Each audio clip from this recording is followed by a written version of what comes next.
Bismillahirrahmanirrahim. Assalamualaikum warahmatullahi wabarakatuh.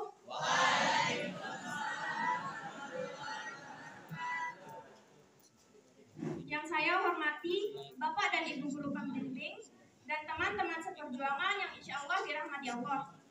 Pertama-tama, marilah kita panjatkan puja dan puji syukur kita atas kehadirat Allah Subhanahu wa Ta'ala. Karena dengan rahmatnya yang diberikan kepada kita terus-menerus tanpa ada habisnya, kita bisa berkumpul di tempat ini untuk melaksanakan pesantren kilat yang dimana dilakukan setahun sekali. Tidak lupa juga kita haturkan sholawat serta salam kepada junjungan alam nabi besar kita Muhammad Sallallahu Alaihi Wasallam yang telah mengantar kita dari zaman kegelapan menuju zaman yang terang menderang, yaitu ad-dinul Islam. Berdirinya saya di sini untuk menyampaikan ceramah yang berjudul dosa-dosa besar di bulan Ramadan. Teman-teman seperjuangan yang saya hormati, tahukah kalian bahwa Ramadan ini merupakan bulan suci umat Islam, yang dimana kita harus berpuasa dan beribadah sebagaimana perintah Allah pada kita. Nah, berbicara tentang puasa, kita juga pasti tidak luput dari kesalahan-kesalahan kecil yang bisa menjadi dosa untuk kita.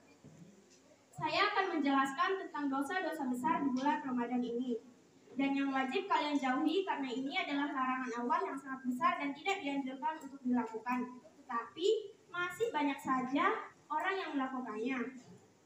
Apa saja ya dosa-dosanya? Dosa yang pertama yaitu perzinaan. Nah, teman-teman yang insya Allah dirahmati Allah, perzinaan ini sangat besar dosanya. Apalagi yang terang-terangan menceritakan kemaksiatannya. Kemaksiatannya diceritakan secara terang menderang kepada banyak orang. Jelas perzinaan ini sangat besar dosanya. Teman-teman yang insya Allah dirahmati Allah, menyukai seseorang itu tidak salah, tetapi cara kita yang salah.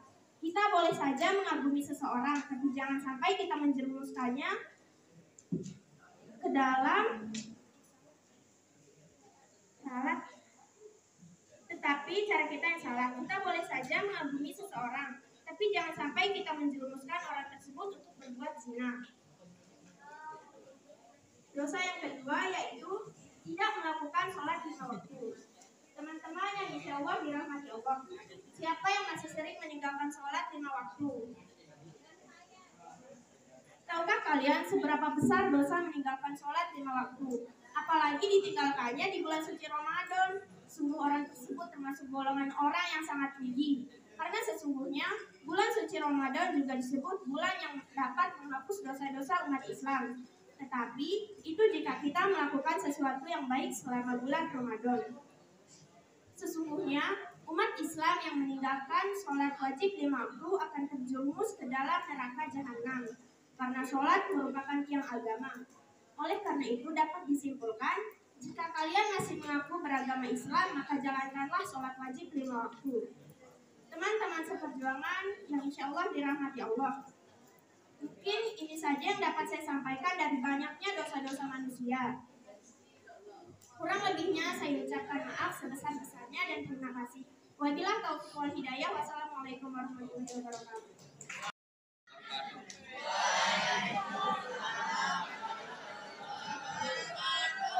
Terhormat Bapak Ibu Guru dan teman-teman yang saya banggakan. Pertama-tama, marilah kita hadiahkan salawat serta salam kita aturkan kepada Nabi besar Muhammad Sallallahu Alaihi Wasallam, karena telah memberikan kita nikmat iman, Islam dan keapiatan, sehingga kita bisa berkumpul di tempat yang berbahagia ini. Hari ini saya akan menyampaikan dakwah yang bertema setiap ruas tulang manusia adalah sedekah. Sedekah merupakan suatu tindakan memberikan suatu kepada orang lain dengan ikhlas dan tanpa pamrih, serta demi mengharapkan ridha Allah Subhanahu wa Ta'ala. Setiap ruas tulang tubuh manusia wajib atasnya sedekah setiap hari ketika matahari terbit. Mendamaikan antara dua orang yang berselisih adalah sedekah. Menolong seseorang dengan membantu mengangkat barang ke atas kendaraannya adalah sedekah. Perkataan yang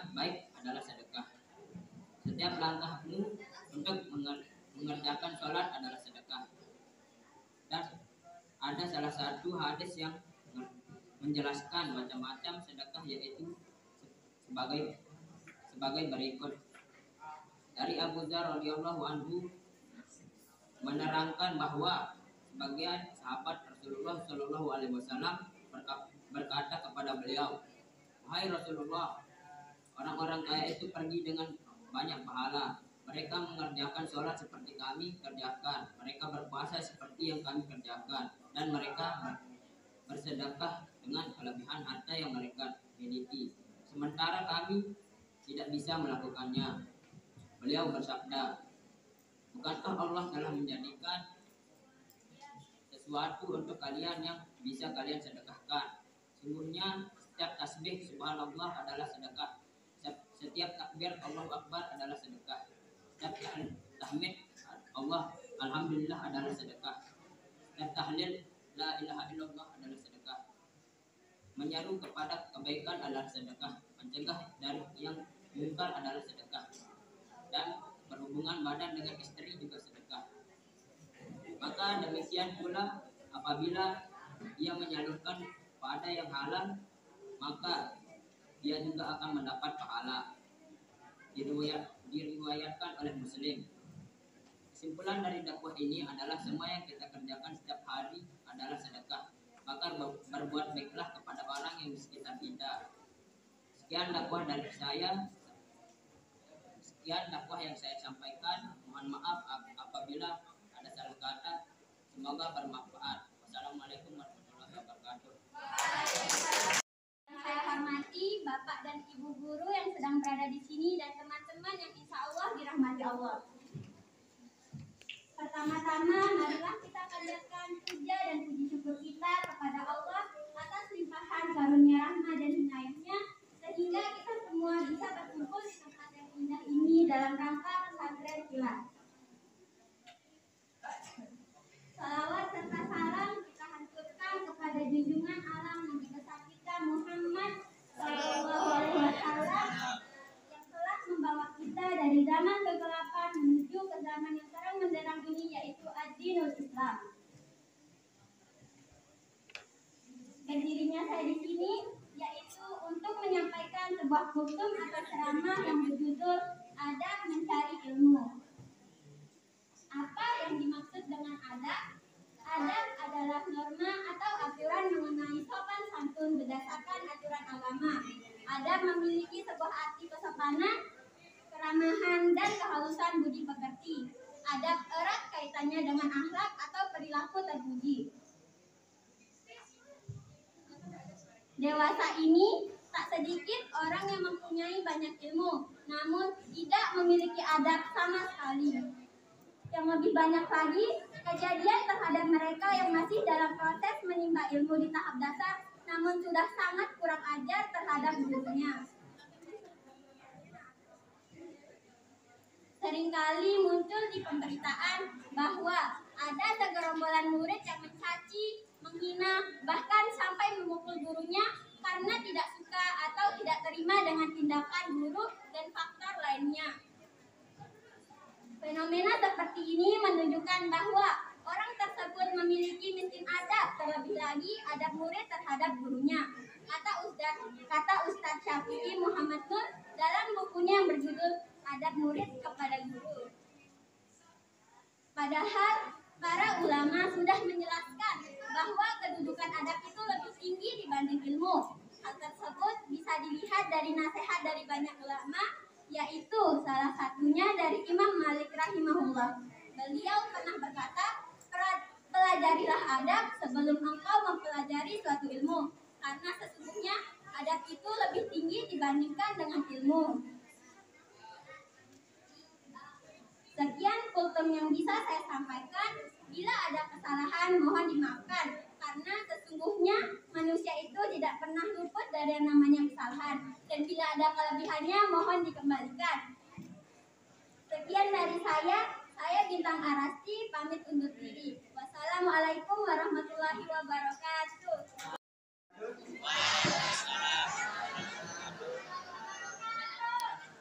yang saya hormati ibu bapak guru dan teman-teman yang insya Allah dirahmati Allah. Pertama-tama, marilah kita panjatkan puji dan syukur kehadirat Allah Subhanahu wa taala. Karena berkat dan nikmatnya kita dapat berkumpul pada hari ini. Pada kesempatan kali ini, saya akan menyampaikan sebuah dakwah yang bertemakan manfaat ikhlas dalam kehidupan. Teman-teman yang insya Allah dirahmati Allah, apa sih itu ikhlas? Ikhlas adalah perilaku yang terpuji dan harus dimiliki oleh semua orang. Orang yang berperilaku ikhlas merupakan orang yang bertakwa. Dengan berperilaku ikhlas, maka kita akan mendapatkan hidup yang tenang dan berkah. Ikhlas dapat dibedakan dengan beberapa macam. Misalnya, ikhlas menerima keadaan dan ikhlas dalam beribadah dan menyembah Allah. Salah satu ayat yang menyampaikan ikhlas dalam menyembah Allah adalah surah Ghafir ayat 14 yang berisikan, maka sembahlah Allah dengan tulus ikhlas beragama kepadanya, meskipun orang-orang kafir tidak menyukainya. Dari hadis tersebut hendaknya menanamkan perilaku ikhlas di diri seseorang, karena ikhlas dapat memberikan manfaat dan berkah untuk kehidupan kita. Demikianlah dakwah yang dapat saya sampaikan. Semoga dari apa yang saya sampaikan dapat memberikan manfaat, serta jika ada kesalahan kata pula mohon dimaafkan. Wassalamualaikum warahmatullahi wabarakatuh. Assalamualaikum warahmatullahi wabarakatuh.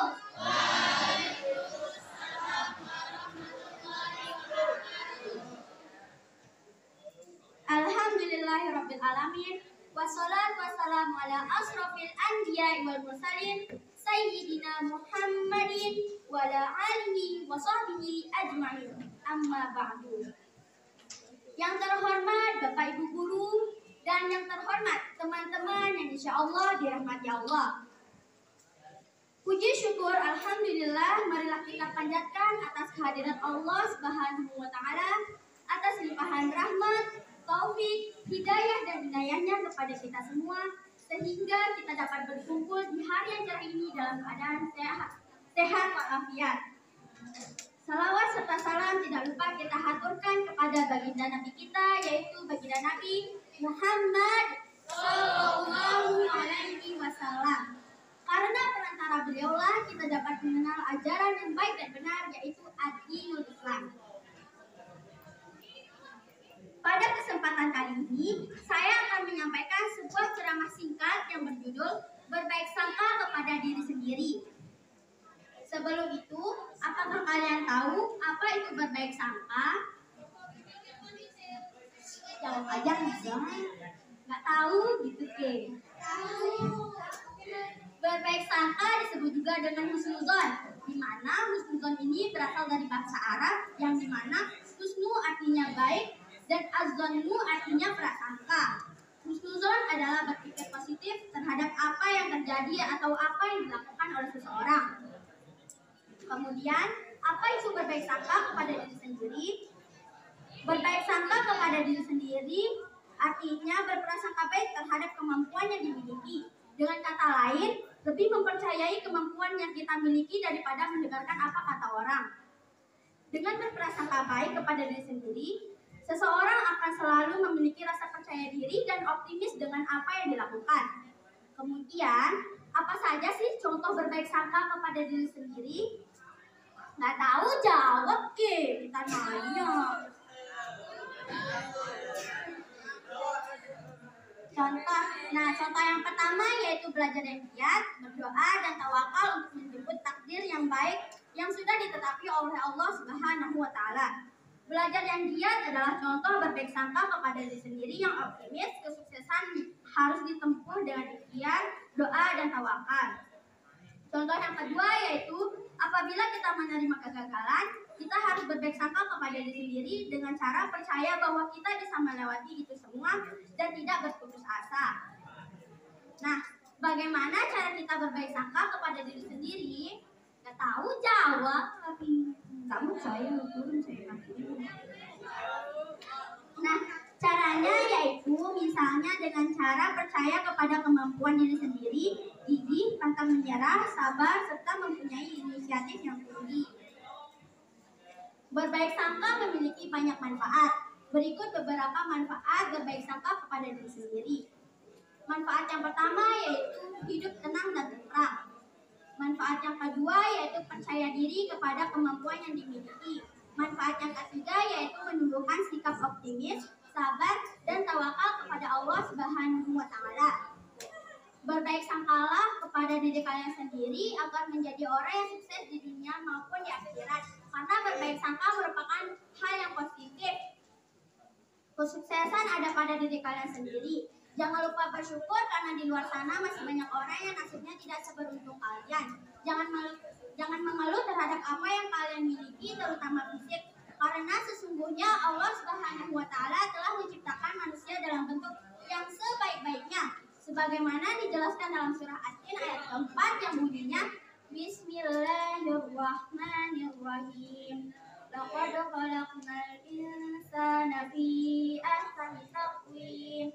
Yang artinya, sungguh kami telah menciptakan manusia dalam bentuk yang sebaik-baiknya. Jadilah diri kalian sendiri, jangan dengarkan apa kata orang lain. Oke? Ingat, be yourself atau jadi dirimu sendiri. Sekian ceramah singkat yang dapat saya sampaikan. Mohon maaf apabila ada kesalahan kata yang terucap dari mulut saya. Sekian, wassalamualaikum warahmatullahi wabarakatuh.